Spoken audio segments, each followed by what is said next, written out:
All right, well, let's go now to Canada and we'll talk with Barry. Hey, Barry, what have you got for us tonight? All right, thanks for taking my call. I was reading in your book, God Without Religion, this quote that I'm having a hard time with, that self-improvement is a sin and an impossibility. Can you explain that? Yes, so the quote is apparently from my book, God Without Religion, that self-improvement is a sin and an impossibility. So let's talk about how that could be true. Well, first of all, self-improvement is an impossibility because God never calls us to improve ourselves. As an unbeliever, you need to die. You're crucified with Christ, you're buried, and you're raised to newness of life. And so when that happens, that was the solution. The solution was not for you to improve your old self. Your old self had to die. The solution was not for you to improve your old self. You had to become a new self. So that's what it means that self-improvement is an impossibility. From God's vantage point, in God's eyes, He doesn't want the world to self-improve. He wants the Lord wants us to call upon His name, and then in receiving Him, we are carried through a radical heart surgery, a DNA swap, out with the old, in with the new. It's not an improving of the old, it's a getting rid of the old and a giving of a whole new heart, a new spirit, and God's Spirit living in us. So that's what I mean by self-improvement is actually an impossibility. What does God do with your old self? He crucifies it and buries it, and then you're given a brand new self. Now, should you wake up and try to improve the new self? No, you don't improve the new self.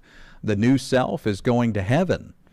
So if you're the new self, you're supposed to count yourself alive to God. Count yourself dead to sin, alive to God. Recognize that you are holy and acceptable, that you are the righteousness of God. You can't improve upon that. You're not a mess. You're a masterpiece. You can't improve upon a masterpiece. So that's what I mean by self-improvement is an impossibility. If you're the old self, you must die. And if you are the new self, well, then thank God for the new creation that you are.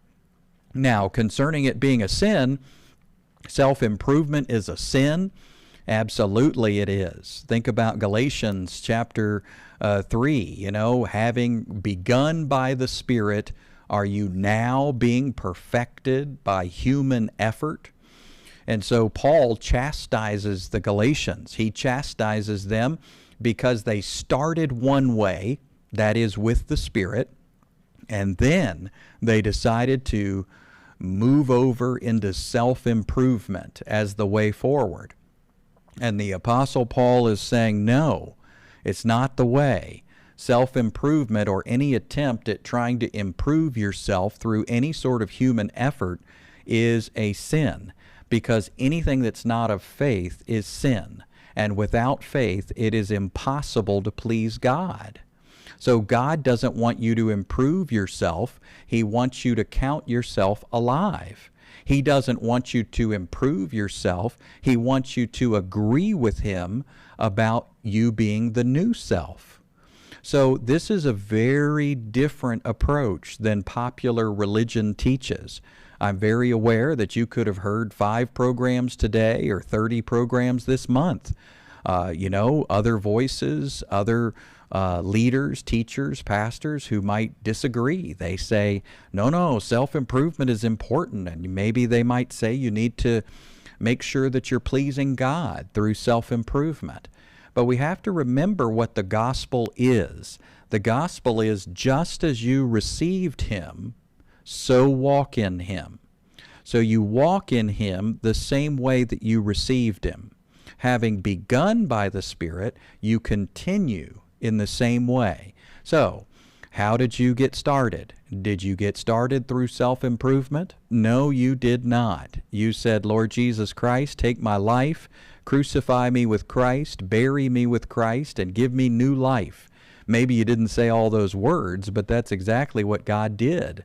He did it for you, and he did it to you, so that he could now live through you. And that's the truth about the Christian life. It is not a life of self-improvement. It is a life of counting yourself alive to God, dead to sin, alive to God. That means allergic to sin and addicted to Jesus. Look at you. You're the new self. You're awesome. You're a perfect fit with God. And he's made you one spirit with him. That's called our union with Jesus Christ, a vine branches relationship. So I hope this is a big encouragement. I also hope, Barry, that it helps clarify that quote. I'll put you back on and see. Does that make sense of that quote for you? Yes, it clarifies it very much. Thank you very much. All right, Barry. Well, I'm glad you're reading the book, and if other questions arise about our book, God Without Religion, feel free to call in anytime there in Canada. We would love to hear from you.